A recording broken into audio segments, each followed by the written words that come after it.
17 September পাকিস্তানের পেশোয়ারে অনুষ্ঠিত এক অফিসিয়াল ইভেন্টে পাকিস্তানের জাতীয় সঙ্গীত বাজানোর সময় আফগানিস্তানের দুইজন ডিপ্লোম্যাট না দাঁড়িয়ে বসে থাকার একটি ভিডিও সামাজিক যোগাযোগ মাধ্যমে ভাইরাল হয়।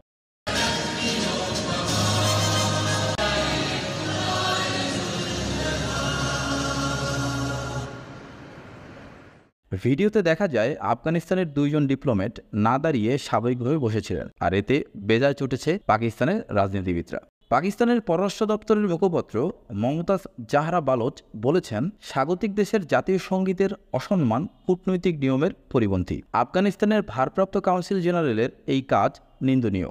আমরা ইসলামাবাদ এবং কাবুল উভয়ের আফগান কর্তৃপক্ষের কাছে আমাদের কঠোর প্রতিবাদ জানাচ্ছি।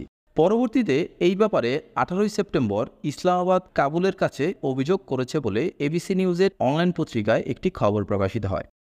এই অভিযোগের বিপরীতে আফগান কনসুলেটের পক্ষ থেকে বলা হয়, তাদের না দাঁড়ানোর পেছনে কারণ হলো পাকিস্তানের জাতীয় সঙ্গীতে মিউজিকের ব্যবহার করা হয়েছে। এবং তিনি আরও বলেন, আফগানিস্তান সরকার তাদের নিজস্ব জাতীয় সঙ্গীত থেকেও মিউজিক সরিয়ে দিয়েছে, কারণ তালেবান সরকার আফগানিস্তানে সকল প্রকার বাদ্যযন্ত্র নিষিদ্ধ ঘোষণা করেছে এবং সকল প্রকার বাদ্যযন্ত্র আগুনে পুড়িয়ে ফেলেছে। কিন্তু আফগানিস্তানের পক্ষ থেকে দেয়া এই ব্যাখ্যা প্রত্যাখ্যান করেছে পাকিস্তান, যা পাকিস্তান এবং আফগানিস্তানের মধ্যে চলমান সমস্যা আরও বাড়িয়ে তুলছে।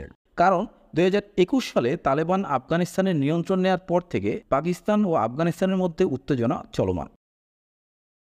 পাকিস্তান অভিযোগ করে যে তালেবানের একটি দল পাকিস্তানি তালেবান বা টিটিপি এর একটি আশ্রয়স্থল আফগানিস্তানে রয়েছে, যারা পাকিস্তানে মার্চ 2024-এ বোমা হামলা চালিয়েছে এবং ওই হামলায় 5 জন চীনা প্রকৌশলী নিহত হন, যারা উত্তর পশ্চিম পাকিস্তানে একটি জলবিদ্যুৎ প্রকল্পে কর্মরত ছিলেন।